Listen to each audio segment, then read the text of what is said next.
لە بڕگەی بابەتی ڕۆژ باس لە نووسین و ئەزمموی شعری شاعیر محەممەد نادن دەکەین بە پێکەوە لە کەش و هەوایەکی شعریدا ئاوێتە بین و دووربین لە ژاوەژا و هاوکات بابەتە سیاسەکان بەتابەت بەم بەیانیە کاک محەممەد سڵاو دەبێ و خۆشحاڵ بووین ئامادەبوونت. سڵاو لە ئێوەش بەیانی ئێوە باش و بەیانی ئازیزانی کەناڵی کەرکووکیش باش. زۆر بەخێر بری کاک محەممەد و سەرەتا بەبزانین ساڵی چەندە دایک بووی و ماوەی چەندێکە ئەنووسیت و بۆچی بواری شارەت هەڵبژاردووە یاخود لە بوارەکانی دیکەش هەنووسیت؟ ساڵی 1970 لەدایک بوومە لە 2009 دەنووسم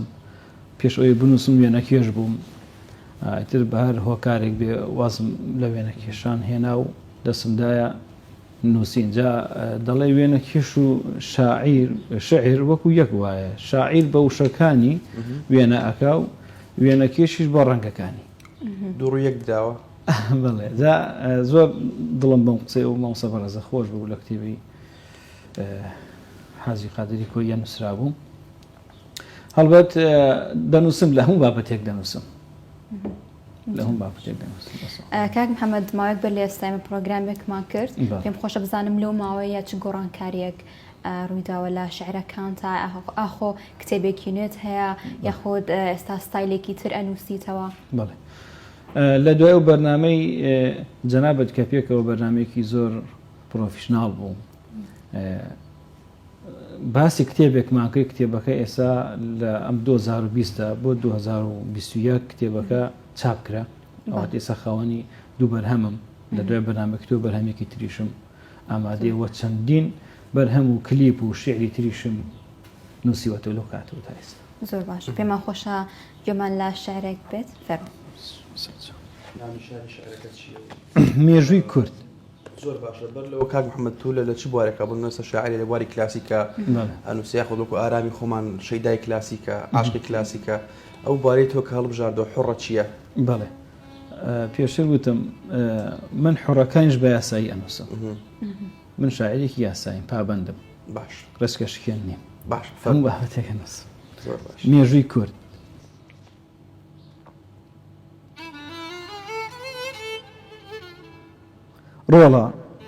ڕۆڵە پێویستە مێژوو بزانیت ئەنفالکراوی ڕووخاوە خانیت گەل دەربەدەر بوو هەم ڕوت و برسی هیچ کەس لە حاڵی کوردی نەپرسی نیعمەتە ڕۆڵە ئەم ئازادیە دڵ هەر موشتەبای دەرگای شادیە جەرگی شیرینم کەس مەتۆرێنە بۆ نیشتیمانت وەفا بنێنە توخوا کوڕەکەم لە بیرت نەچێ قەت بۆ پشتی کورتیرت دەرنەچێ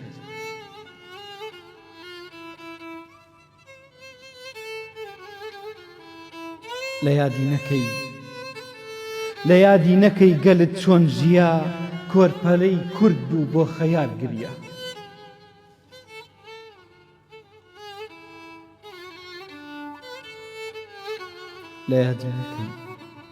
لە یادی نەکەی گەلت چۆن ژیا کۆرپەلەی کورد بوو بۆ خەیار گریا نەعلێکی سەوزی بۆ دەمی دەبرد قەپی لێدا و تا بە حەسرەت تۆ مرد کوڕم بیرت بێ ئافرەتمان برا دۆمینە لەسەر پشتیان دەکرا جلی ژێرەوەی خوشکانی باڵا دراو هەڵوەسرا بەداری ئاڵا توخوا کوڕەکەم لە بیرت نەچێ قەت بۆ پشتی کورتیرت دەرنەچێ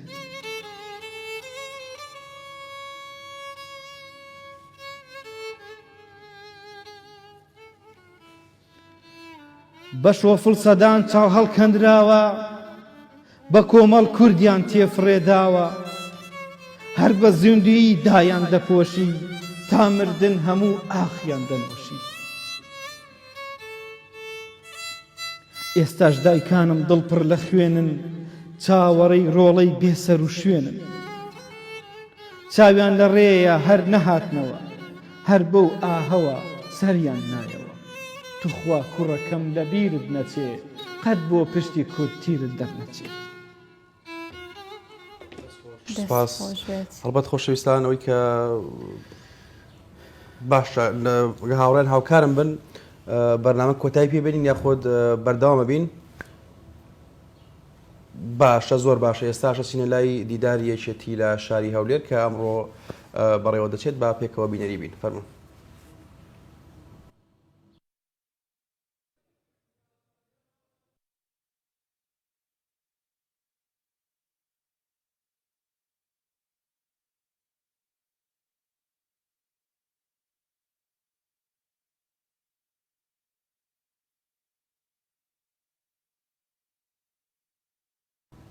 زۆر باشە خۆشەویستان گەڕێنە وڵاتان لەگەڵتان بەردەوام دەبین لەگەڵ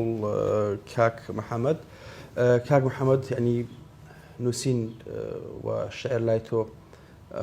وەکوت من پابندی یاسام و ڕێچکە شکێنیم ئاخۆ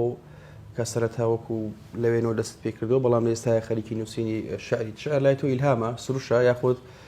بۆ نمونە ئەزمونێکە لە ژیانی ڕۆژانی خۆت وەری دەگریت و هاوکات کۆمەڵک ڕێساو یاسا هەن فێری دەبێت و وشەکان بە تەنیشەکەەوە ڕێزەکرێن کامەیانە ئێستا بە شێوازێکی ئەکادمی من پێت ئەڵێم کامەیانە بۆ خۆشت خۆت و بینەرانی شەرتی ئەگەن چکە هەتاوکو ڕێبازە ئەدێبەکان پێیان ئاشنا نەبی نازانی ئیلهامە چییە بەڵام وەک شعر شاعیر چۆن دەنگخۆشی بەهرەیە دەزڕەنگینی بەهرەیە شعریش بەهرەیە بەڵام هونەری ئەوێ بۆ نووسینی باشە هونەرەکەی چییە؟ ڕێباز زمانەیە ڕێبازی کلاسی زمانەیە ڕێبازی ڕۆمانسی زمانەیە ڕێبازی سوێرەلیسمان هەیە ماتریالیسمانەیە ناتورالیسمان هەیە پەرناسی زمانەیە لە ڕێبازی پەرناسیزم دەڵێت چی؟ دش بە ڕێبازی ڕیالیسمەکانە شعر بەلای پەرناسیزمەکانەوە دەڵێ ئیلهام نەبووە بە ئیلهامی نازان کەواتە لێرە دینە سەر ئەوە بەهرەیەکە وەکو دەنگخۆشی دەزڕەنگینی یعنی هەر بابەتێک کە ئەوەیە بەهرەیە بەڵام هونەری ئەوێ بۆ نووسینی هونەرەکە چییە؟ ئەگەر بێت و بە کێشی عروض بنووسی کلاسیزم ئەبێ پابندی بڕگەکانی بڕگەی درێژمان هەیە بڕگەی کورتمان هەیە بڕگەی مامناوەندمان هەیە بڕگەی کەشیدەمان هەیە بڕگەی زائیدەمان هەیە بە کێشەکانی بە کێشی ڕەمەڵ و هەزەج و وایتر بابەتەکانی تری شەر دەنووسی ئەگەر بێت و بە کێشی پەنجە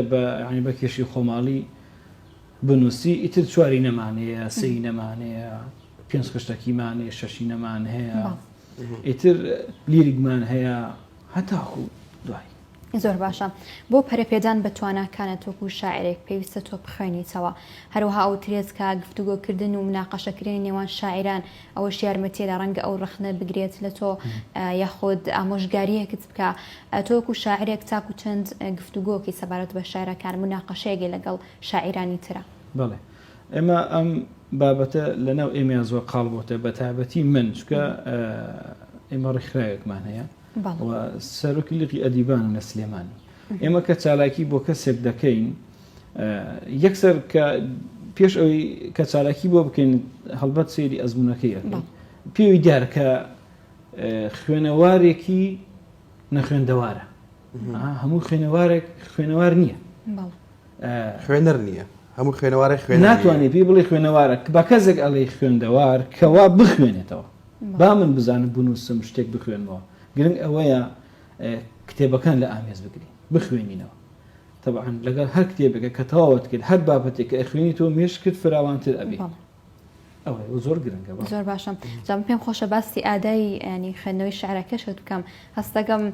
ئەگەر کەسێکی تر و شعری تۆ بخوێنێتەوە هەمان هەستی پێنەدا ڕای تۆ چییە؟ خۆی ئەو ئاهەی کە لە سینەی شاعیرایە کەم کەس هەیە لی تێبگە ئەمەیەک وە کەم کەسی وەک شاعیر ئەدای بکە زانەکان ئەڵێنسی ئەڵێ ئەو شاعیرەی کە نەیتوانی ئەدایەکی جوان بکە بۆ شعرەکەی خۆی حەقا تینووی بکەیت تینۆ ئەنجا سەرخوا بۆ ناو بیرێک شۆڕی کەیتەوە نێڵ دەویش بگا بە ئاوەکە لە شعرێکی دیگە کاک محەممەد فەرموو خاک و معشوق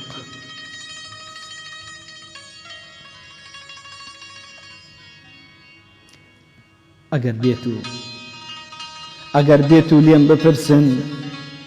کێ دڵتی بۆ خۆی بردووە یارت ئازیزترە یاخود خاکێک تۆی خزمەت کردووە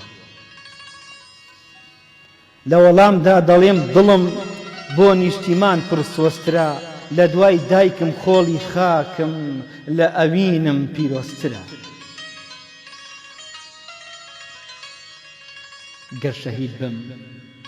گەر شەهید بم لێم بپرسن بڵێن ئێستا هەستیتەوە دەچی بۆ لای دڵدارەکەت یان گیانت دەبەخشیتەوە دڵنیا بە پێیان دەڵێم هەزار جار قوربانی دەدەم من ژێر دەستەی داگیرکەر بم حەرام بێ ماچی گوڵ بکەم بە دوای نەفسی خۆم بکەوم نیشتیمانم لە کیس دەچێت بەهۆی عەشق ژان بمگرێ وەفام بۆ گەل لەبیر دەچێت وا مەزانن وەک دێوانە بۆ کچێک خاکم دەفرۆشم چەند ساڵە بۆ سەر بەخۆیی ددانی گەنجیم دەکرۆشم کاک محەممەد ئیرۆتیکا یاخود ئیرۆس هەڵبەت لە شعری شاعرانی کورد وە تایبەت لە شعرەکانی توی ڕەنگی داوەتەوە یاخود جاری وایە هەندێک بابەتن کە تابوون بڤەن مەحزوورن ئەوی کە دەوتێ لە عەرەبیە ڕەنگە شاعیر بەڕاستی نوێرە دەسی بۆ بەری یاخود ڕەنگە بیشی نووسێ بەڵام بڵاوی نەکاتەوە ئەوەیانە کەواتە لە تۆ لای تۆ ئیرۆتیکا یاخود ئیرۆز با بڵێن ڕەنگی داوەتەوە لە شعرەکان هەیە لە شعرە گلەی لە شعران نییە تۆ ناتوانانی گلەیەکی بڵێ وەڵی نابایەت بنووسێ يعني أو عيبها قليلة شعرانية شرج لشعرانية يعني إساء أجر بيتو باسي شيخ رزاي طالباني بكي كذا دين دار بوا بلام نقصلة شعر كان يتواني بكريه نقليش لسركري بويا إراديكش مان هي أنا وأخوات عقتي كي أبي وريي كي أبي نبيكم على الرجل مش بابندون بكم لك بينما يعني پێمان یاخود نەمانوێت کە لێدا بخوێندرێتەوە چکە بەڵام وەکو تەنها ویستم ئاخۆ بزانن لە شعرەکانی توی ڕەنگی داوەتەوە یاخودنا چکە لە ئەوروپای مەزانین کە لە زۆربەی شعری شاعران ڕەنگی داوەتەوە بەڵام لەوێ ڕەنگە دەڕووی کللتوری کۆمەڵایەتیەوە ئاسایی بم پێم خۆشە سارە وڵات شاعرێککە بخوێنەوە چکە کات بەڵێ بەر لەوەشیانی پرسیارێکی سر کە ڕەنگە تۆزێک نزیک بێت لەو پرسیارەوە ینی لە بابەتەکانی تریش پێم خۆشە بەرزەوە پرسیارە لە شاعران بکەم چاکو چەند ئازادانە شعرە نووسیتەوە من زۆر ئازادانە ئەنووسم زۆر ئازادانە ئەنووسم دژ بە گەندەڵی ئەنووسم بۆ عەشق ئەنووسم بۆ دینەکەم ئەنووسم بۆ دایگیانم ئەنووسم باوەگیانم ئەنووسم بۆ نیشتیمانم ئەنووسم معشوقەکەت بۆ معشوقەکەشم ئەنووسم ئەو کەواتە لێرەیە کەش زۆر باشە پێمان خۆشە کە گەمان لە شعرێکی فرای شعری تر ئەکەوم یان هەر ئەمە کۆتا شعرە بۆی وەڵی ئەمە ڕەنگە شعریش کە دەبێت کۆتاییە باو باش مادەم وایە شعری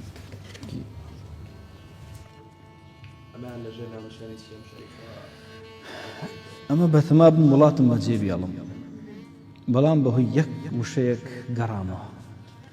سەرکەتان ئەگەمە وشەیە ئازیز دەڕۆم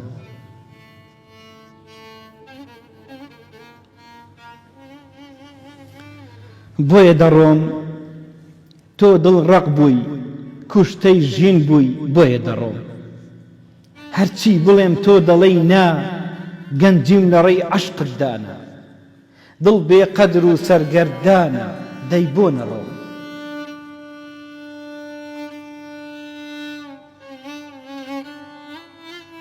تۆ دڵ ڕق و خۆپەرستی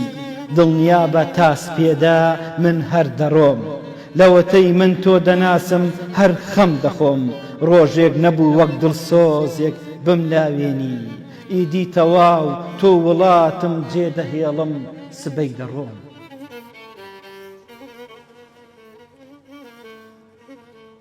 پێش سپێدە لە ماڵ دەرچووم زەنگی بۆم کرد گوتی لەکوێی گوتم ڕۆشتم گوتی دڵم گوتم کوشتم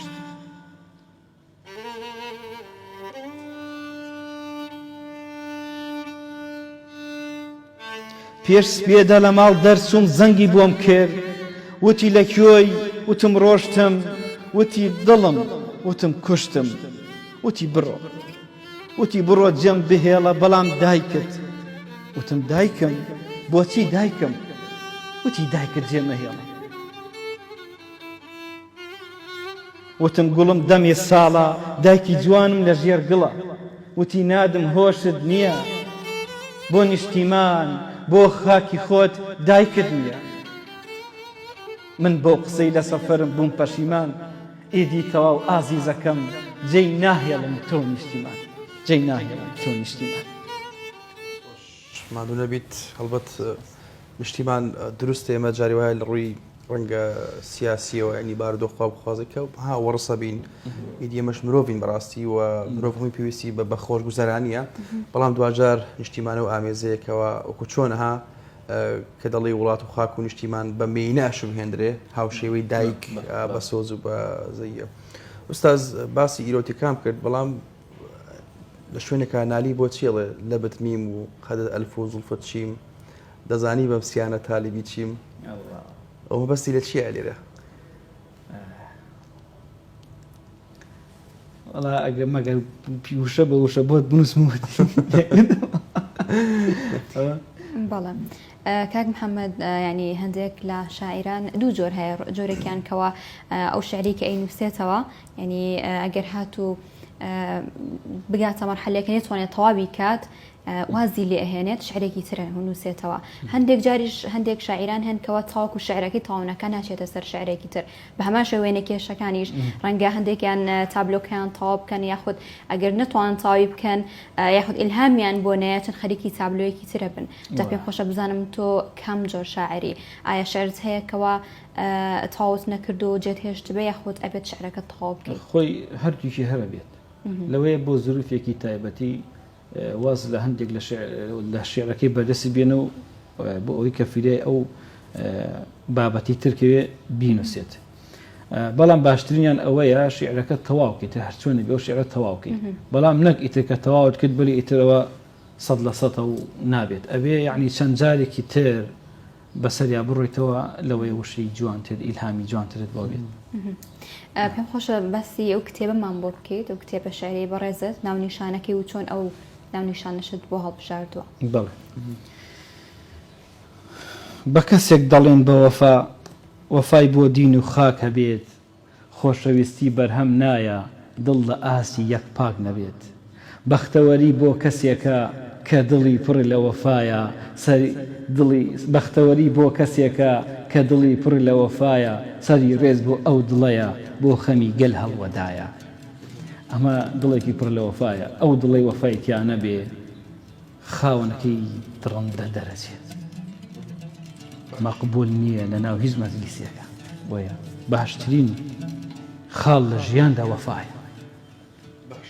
هەڵبەت تەمەش جیاکەرەوەی نێوان ئاژەڵ و مرۆڤە باڵێ خاڵێکی جیاکەرەوەی چکۆ مرۆڤ ئەگەر وەفای نەبێت ڕەنگە وەکو یاسای جەنگەڵ و یاسای دارستان ئەو کە هۆبزەڵێ مرۆڤ گورجی براکەیەتی هاوشەوەی گورک لەگەڵ بەرامبەرەکەیان ماوەڵەکە بۆیە وەفا و